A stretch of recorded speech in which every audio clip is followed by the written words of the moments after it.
Assalamualaikum warahmatullahi wabarakatuh. Perkenalkan, nama saya Marina Susilawati dari Prodi Pendidikan Geografi 2020 Fakultas Ilmu Sosial Universitas Negeri Jakarta. Baiklah, di sini saya akan melakukan micro teaching yaitu secara offline dengan 3 pembahasan, yaitu potensi yang ada di desa, permasalahan yang ada di desa, serta ciri-ciri di desa. Di sini metodenya itu melakukan diskusi dan tanya jawab. Selamat menyaksikan. Bismillahirrahmanirrahim. Assalamualaikum warahmatullahi wabarakatuh. Selamat pagi anak-anak. Waalaikumsalam warahmatullahi wabarakatuh. Selamat pagi, Bu. Baik,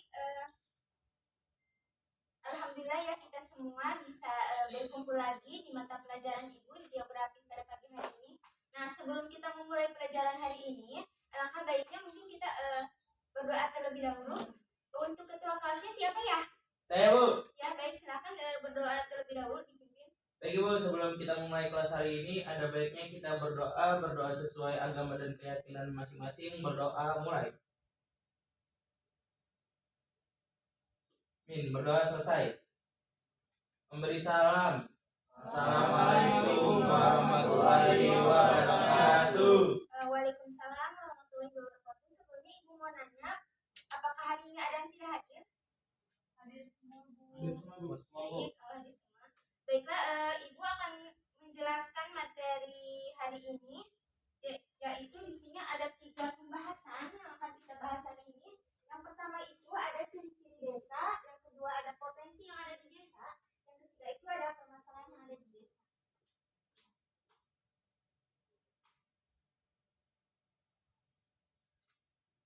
Baik, di sini ada ciri-ciri di desa yang mana Undang-Undang Nomor 6 Tahun 2014 tentang desa, bahwasanya desa itu sebagai kesatuan masyarakat umum yang memiliki batas wilayah yang berwenang untuk mengatur dan mengurus urusan pemerintah. Nah, di sini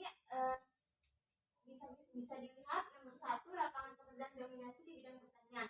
Nah, bahwasanya seperti yang kita ketahui, bahwasanya di desa itu sudah menjadi ciri khas bahwa masyarakatnya itu atau bapak-bapaknya itu berdominasi pekerjaannya itu sebagai petani. Ini contohnya ada di gambar 1 ya. Meskipun ada memang yang sedikit dari pekerjaan petani seperti kayak nelayan ataupun buruh yang lainnya gitu. Nah, yang kedua itu ada hubungan kekerabatan masih erat. Nah, di sini Ibu mengambil contoh dari ini karena memang Ibu asli orang desa, jadi ciri-ciri di desa hubungan kekerabatan ini erat ini ya masih masih erat karena memang Ibu kemarin sudah mewawancarai masyarakat yang ada di Banten, bahwasanya ketika memang contoh misalnya kayak ada hajatan ataupun nikah ataupun kehitanan itu masyarakatnya itu masih kayak keluarganya itu masih erat, misalnya kayak mau mempersiapkan pernikahan. Jadi masyarakat itu sebelum mempersiapkan acara pernikahan itu, jadi mereka itu bergotong royong, atau dalam istilah lain di sini contohnya itu kayak misalkan pembikinan kue. Ini biasanya ibu-ibu ataupun bapak-bapak itu bisa gotong royong di sini. Nah, yang ketiga itu tradisi yang berlaku masih dianut dengan teguh. Nah, di sini seperti Ibu bercontoh kayak di Banten itu ketika memang malam Jumat biasanya itu bapak-bapaknya itu kayak misalkan pengajian. Nah, dan di pagi harinya itu ibu-ibunya biasa pengajian juga, namun ibu-ibunya itu di pagi hari, bapak-bapaknya itu di malam hari. Seperti yang Ibu kemarin wawancara di Sukabumi, di kampung, kalau nggak salah itu kampung berkualitas, bahwasanya itu mereka adat istiadatnya itu dilihat dari keagamannya itu masih erat sekali. Contohnya kayak misalkan misalnya ini malam Jumat kayak pengajian seperti ini.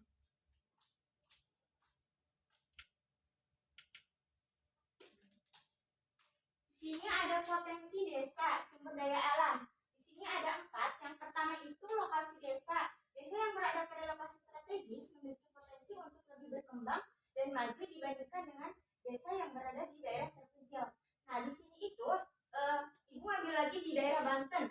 Banten itu kan kalian sudah tahu ya, Banten itu kayak misalkan dilihat dari pariwisatanya, terus kayak misalkan contohnya Sawarna, Pulau Manuk. Jadi lokasi yang memang strategis ini bisa menjadikan desa tersebut itu kayak misalkan berkembang kayak gitu. Tapi dibandingkan dengan daerah terpencil, di sana ada daerah terpencil yang memang jaringan jaringan selulernya itu atau jaringan komunikasi misalnya kayak handphone kayak itu memang susah sekali sehingga memang daerahnya tersebut tidak strategis untuk bisa dikembangkan.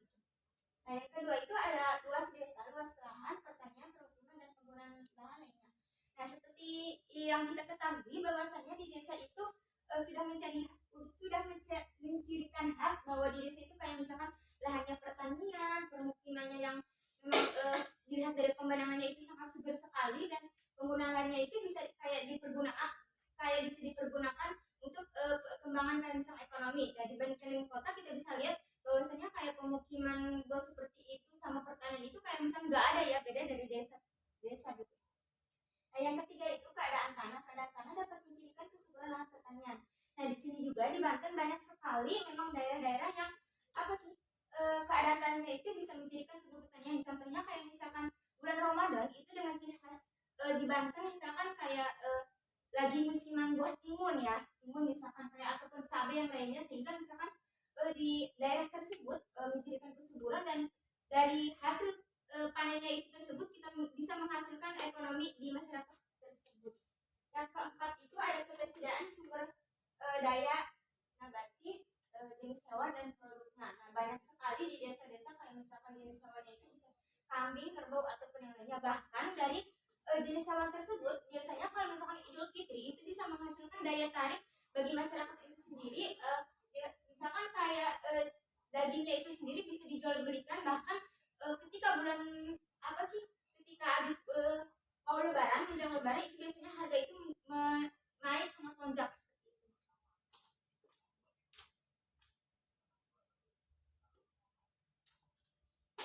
Sini ada potensi sumber daya manusia, penduduk desa merupakan potensi bagi desa itu sendiri. Nah, sumber daya manusia, penduduk desa merupakan potensi bagi. Nah, bisa kita lihat bahwasanya ketika desa itu sumber daya manusianya itu bisa berkembang atau bisa bisa membuat desanya itu berkembang, berarti dari keekonomiannya itu sendiri bahkan bisa memaju gitu. Terus di sini ada ciri-ciri atau karakteristik khusus, yaitu di sini ada 3 organisasi masyarakat.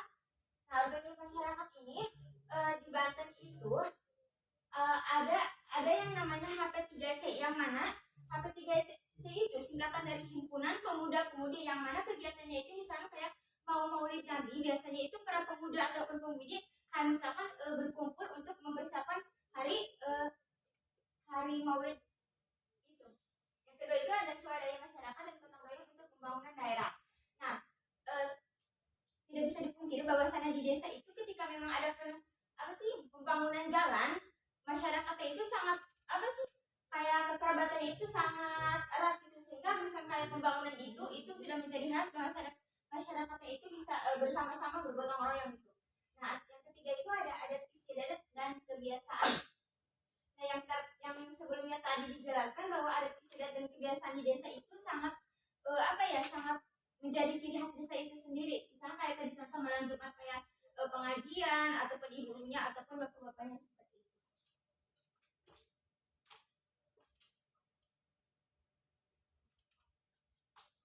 Ini ada permasalahan yang ada di desa.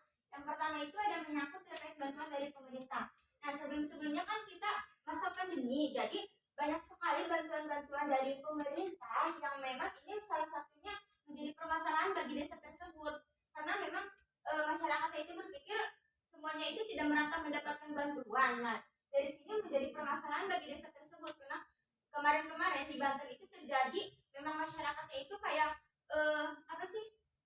kayak datang ke desanya, saya nggak dapat, jadi misalnya ini menjadi permasalahan ketika memang masyarakatnya itu tidak mendapatkan bantuan keseluruhannya gitu. Yang kedua ini ada sarana pembangunan. Nah, di sini menjadi permasalahan juga karena memang ketika gotong royong itu masyarakatnya itu kayak tidak semuanya kebagian, dan otomatis tidak semuanya itu kayak mendapatkan hasil dari sarana pembangunan itu sendiri.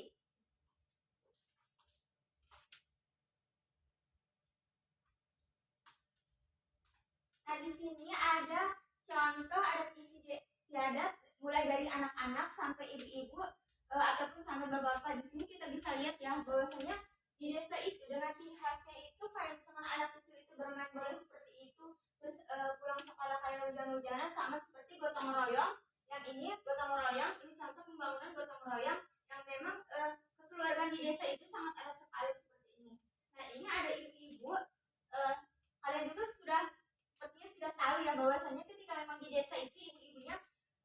mayoritasnya itu petani, dan ini contoh ibu-ibu yang sedang nanam padi di sawah. Ini bapak-bapak yang sedang macul di sawah.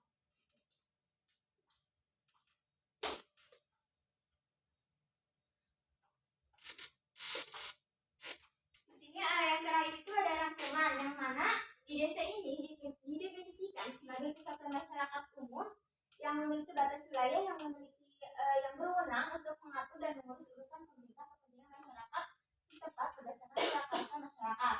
Nah, masyarakat di desa lebih menunjuk asas kekeluargaan dan kekerabatan yang seperti ibu jelaskan tadi, bahwasannya desa itu sangat asas kekeluarganya itu sangat erat sekali. Daerah pedesaan memiliki potensi sumber daya alam yang berlimpah. Nah, seperti yang sudah dijelaskan tadi, bahwasanya di desa itu sangat banyak sekali potensi sumber daya alam, namun tergantung kepada masyarakat itu sendiri bagaimana mereka itu mengembangkan potensi yang ada di desa tersebut.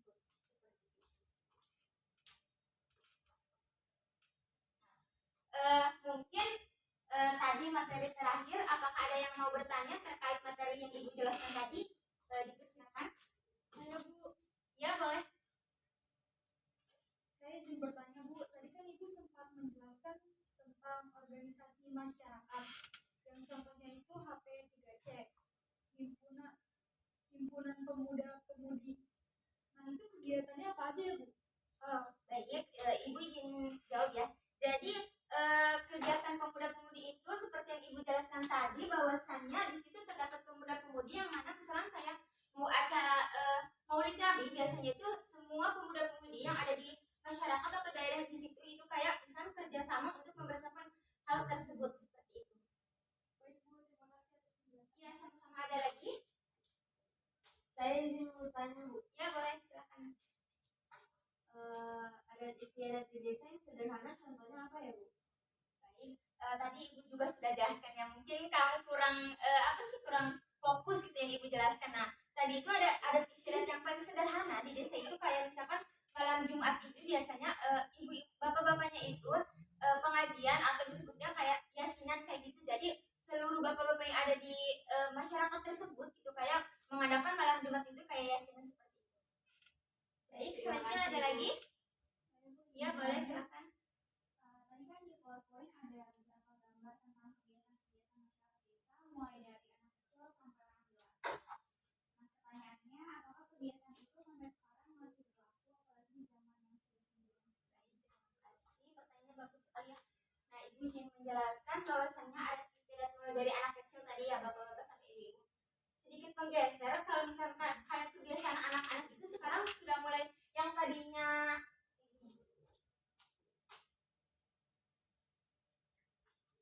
yang ini ya, yang tadinya anak kecil itu kayak misalkan bermain sepak bola atau hujan-hujanan pulang sekolah, itu sekarang sudah mulai menggeser karena memang teknologi semakin canggih dan teknologi semakin modern. Kayak misalkan sekarang itu anak-anaknya itu sering terlalu asik dengan gadgetnya sendiri, karena memang tidak bisa dipungkiri ya, zaman semakin modern ya, kebiasaan adat anak kecil itu semakin semakin kayak tergeserkan gitu dari kebiasaan lokal menuju sekarang itu keasikan oleh gadget seperti itu.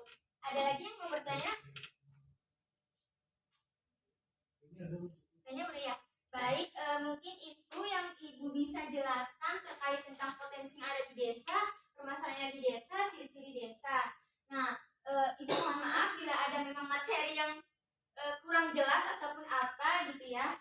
Terima kasih anak-anak sudah memperhatikan ibu yang menjelaskan materi-materinya. Terima kasih.